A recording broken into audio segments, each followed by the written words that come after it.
रोज रोज पोह्या खायचा कंटाळा आलाय का? तर आज मी तुम्हाला मस्तपैकी असा पोह्याचा छान असा चटपटीत नाश्ता बनवून दाखवणार आहे. हा नाश्ता तुम्ही एकदा करून बघा. खरं सांगते, कांदे पोहे ना खायचे एक टाइम तरी तुम्ही विसरून जाताल, इतका छान लागतो. विशेष म्हणजे हा नाश्ता ना तुम्ही लहान मुलांना टिफिनमध्ये सुद्धा देऊ शकता. आता रोज रोज तेच तेच पोहे खाऊन सुद्धा कंटाळा येतो का नाही? तर अशा वेळेस ना तुम्ही पोह्यापासून हा नाश्ता नक्की करून बघा. याला कटलेट्स नाही बोलू शकत आपण, पण पोह्यापासून हा छान पदार्थ बनला जातो नाश्त्यासाठी. तर करून नक्की बघा. वरून इतका क्रिस्पी आणि आतून इतका छान असं बॅटर आहे, ज्याची चव खूप छान लागते खाता वेळेस. तर तुम्ही नक्की करून बघा. आणि व्हिडिओ आवडला तर लाईक करा, चॅनलला सबस्क्राईबर करा अशीच रेसिपी बघण्यासाठी. तर चला बघून घेऊया आपण याला लागणारे साहित्य, बनवायची कृती. इतका भारी लागला ना मला खाता वेळेस, तर तुम्ही नक्की करून बघा. तर त्यासाठी आपल्याला लागणारं साहित्य आणि बनवायची कृती चला पाहून घेऊया. तर आता ह्या नाश्ता बनवायसाठी ना आपल्याला इथे एकच वाटी पोहे घ्यायचे, जे नॉर्मल आपण पोहे घेतो बघा, ते पोहे एक वाटी घ्यायचं. आणि एक मोठा बटाटा मी इथं कच्चा बारीक किसून घेतलेला आहे, ह्याची सुद्धा आपल्याला आवश्यकता आहे. त्यानंतर इकडे मी थोडासा लसूण मिरचीचा कूट केलेला आहे. खूप छान चव येते नाश्त्याला लसूण मिरचीचा कूट आणि 2 चमचे बेसन पीठ, म्हणजे ह्या नाश्त्याला भज्याचा एक फ्लेवर भेटतो. तर आपण काय करायचं, सर्वप्रथम ना ही जी एक वाटी आपण पोहे घेतलेत ना, हे एका भांड्यामध्ये काढून घ्यायचं. खूप सोपी रेसिपी, अगदी घाईमध्ये पण करू शकता. त्यानंतर ह्या पोह्यामध्ये ना मी थोडंसं गरम पाणी टाकते. जसं नॉर्मल आपण बघा पोहे भिजत ठेवतो थंड पाणी वगैरे असं टाकून, तर इकडे ना गरम पाणी वापरायचं. याने काय होतं, गरम पाण्याने ना नरम सॉफ्ट लवकर होतात आणि दुसरी गोष्ट शिजले जातात, पोह्याचा कच्चापणा निघून जातो. आणि दुसरी गोष्ट फुलले जातात, नरम सॉफ्ट पडतात. त्यामुळं थोडंसंच गरम पाणी टाकायचं ह्याच्यामध्ये, जास्त नाही टाकायचं. अगदी पोहे भिजवतो बघा तसेच तितकंच टाकायचं. आणि याला थोडा वेळ द्यायचा, 1-2-3 मिनटं, जोपर्यंत हे पाणी सगळं सुकत नाही ना तोपर्यंत. त्याला मी थोडा वेळ देते. बघा गरमागरम पाणी टाकलेलं आहे, तर छान फुलून निघतो पोहे. आता हे पाणी बघा सगळं सोकून घेतलेलं आहे पोह्याने. आणि ह्यामुळं काय झालं, हे पोहे छान फुलून निघलेत, नरम सॉफ्ट पडलेत, म्हणजे शिजले गेलेत. आता आपण ह्या स्टेजमध्ये ना लसूण मिरचीचा कूट टाकायचा.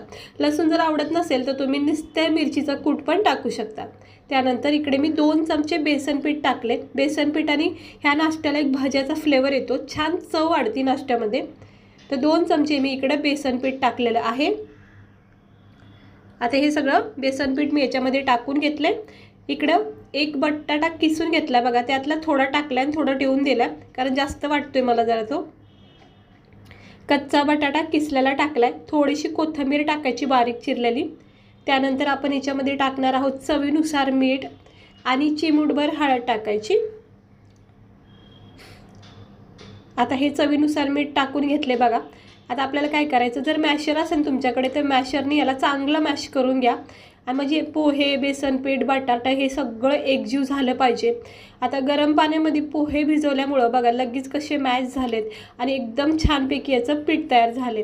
सोबत याच्यामध्ये बेसन पीठ असल्यामुळं ना ते लगेच पीठ तयार होतं, काही वेळ लागत नाही. अगदी सहजपणे हे मॅश झालेलं आहे, तुम्ही बघू शकता. हे असं पीठ तयार होतं 1-2 मिनटातच. थोडीशी मी इथे हळद वापरलेली आहे. अगदी चिमटीमध्ये बसना इतकीच हळद टाकायची, जास्त टाकू नका. थोडीशी हळद टाकलेली आणि हे असं पीठ तयार होतं भज्याच्या पिठासारखं. तर पॅन तापत ठेवायचा, थोडंसं तेल टाकून ठेवायचं याच्यामध्ये, अगदी थोडं. मग असे छोटे छोटे लहान मोठे वडे करायचे तयार. जसेही तुम्हाला आवडतील लहान मोठे तसे वडे बनवायचे. स्लो गॅसवर आणि कमी तेलामध्ये याला फ्राय करा. जोपर्यंत ह्याच्यावर चॉकलेटी गोल्डन असा ब्राऊन रंग येत नाही तोपर्यंत हे वडे फ्राय करायचे. अजिबात घाई करायची नाही. सुरुवातीला असं चमच्याच्या सहाय्याने चेक करून बघायचं. जर ह्या वड्याची खालची साईड कडक झाली असेल तर ती अलगद अशी पलटी करता येते, नाहीतर काय होतं चिटकलं जाऊ शकतं किंवा तुटलासुद्धा जाऊ शकतो. त्यामुळं सुरुवातीला थोडा वेळ द्यायचा. आता मी हे सगळे पलटी करून घेतलेले आहेत. आता थोडा वेळ ठेवायचं आणि मग परत एकदा असं चेक करून बघायचं. आणि एकदा दोन्ही बाजू कडक झाल्या की मी थोडासा मग गॅस वाढू शकता आणि चांगलं याला रंग चढेपर्यंत भाजू शकता. फक्त लक्ष ठेवायचं, नाही तर काय होतं करपलं जाऊ शकतात. हे असे चारही बाजूनी व्यवस्थित ह्याला हाय किंवा मिडियम गॅसवर भाजून घ्या. तुम्ही पाहू शकता पॅनवर अजिबात तेल नाही जास्त, तेलाचा सुद्धा वापर कमी लागतो ह्या नाश्त्याला. बस असं याला प्रेस करायचं. आता हे जरा दोन ना कढीचे जरा चांगले फ्राय झाले ते काढून घेते आणि याला थोडा वेळ देते. तर हे बघा, हे वालेत ना जरा चांगले फ्राय झाले, त्याला काढून घेते. हे परफेक्ट भाजलेले आहेत. असा रंग येईपर्यंत फ्राय करायचा. मस्त झालेत का नाही, एकदम छान वाटते बघा, रंग चढलेला आहे. आता हे जे उरलेले पॅनवर 2 वडे राहिलेत ना, ते जरा साईडला असे प्रेस करायचे आणि दुसरे वडेसुद्धा आपण याच्यावर सेट करून घेऊया. लागलं तर थोडंसं तेल ॲड करू शकता जर कमी असेल तव्यावर तर. आता हे सुद्धा मी काढून घेतलेत आणि अजून एक वडा इथे सेट करते आणि आता आपण हे सुद्धा सेम प्रोसेसने फ्राय करून घ्यायचं स्लो गॅसवर. थोडंसं तेल टाकू शकता आणि असं अलटीपलटी करून घ्यायचं जसं आपण सुरुवातीचे भाजून घेतलेत. बघा किती सुंदर रंग चढलाय. फक्त याला थोडा वेळ दिला ना, 1 मिनिट तरी सुरुवातीला, तर मग छान प्रकारे न तुटता हा नाश्ता तयार होतो. फक्त सुंदर रंग येईपर्यंत याला फ्राय करा. खूप मस्त लागतो नाश्ता. करून नक्की बघा. सोपा आहे, पाहू शकला तुम्ही. काहीही लागत नाही, फक्त बटाटा वगैरे आपलं रोजचं साहित्य. आता हे दोन्ही बाजूनी चांगलं भाजून निघले, हे सुद्धा काढून घेते. गरमागरम आपण प्लेटमध्ये याला सर्व करूया.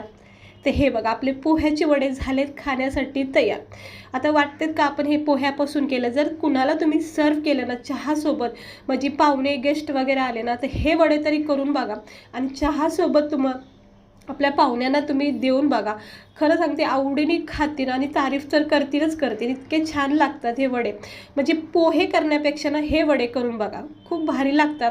त्याच्यामध्ये ना मिरची लसूणचा एक छान झणझणीत स्वाद येतो. दुसरी गोष्ट, बेसन पिठाची चव आहे, भज्याचा फ्लेवर येतो. त्यानंतर इथं बटाटे पण टाकले आहेत. खूप मस्त चव लागते ह्या वड्याला. पोह्याचे वडे आहेत, खाता क्षणी आवडीने खातात, इतके भारी लागतात.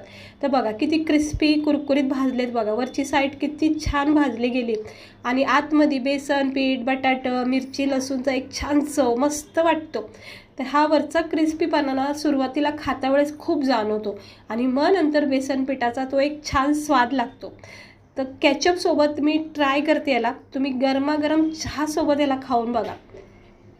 हे असं केचपसोबत ज्यावेळेस मी हा चेक केला, टेस्ट केली झाल्या तर सर्वप्रथम ना जो क्रिस्पी बनावरचा तो मला पहिला जाणवला. एकदम कुरकुरीत वाटला आणि आतमध्ये जो बेसन पिठाची चव झणझणीत लागली ना, खरं सांगते सकाळ सकाळ जर असा नाश्ता असेल ना तर मन तर तृप्त होतच होतं. आणि विशेष म्हणजे ना लहान मुलाला सुद्धा तुम्ही हे वडे बनवून देऊ शकता टिफिनमध्ये. फक्त मिरचीचा वापर कमी करा आणि कांदे पोहे तरी थोड्या दिवस नाही केले तरी हरकत नाही. असा हा भारी नाश्ता बनतो. तर कसं वाटली तुम्हाला आपली ही रेसिपी? खूप छान आहे, खूप मस्त लागते. आणि चला भेटते मी तुम्हाला पुढच्या व्हिडिओमध्ये. आजची ही रेसिपी आवडली असेल तर लाईक करा, चॅनेलला सबस्क्राईबर करा असेच मस्त रेसिपी बघण्यासाठी. तर हे पोह्याचे वडे तरी करून बघा. सकाळच्या घाईमध्ये खूप कमी वेळामध्ये बनतात, काहीही साहित्य नाही, झटकेपट बनले जातात फक्त 1 वाटी पोह्यापासून. चला भेटते मी तुम्हाला पुढच्या व्हिडिओमध्ये.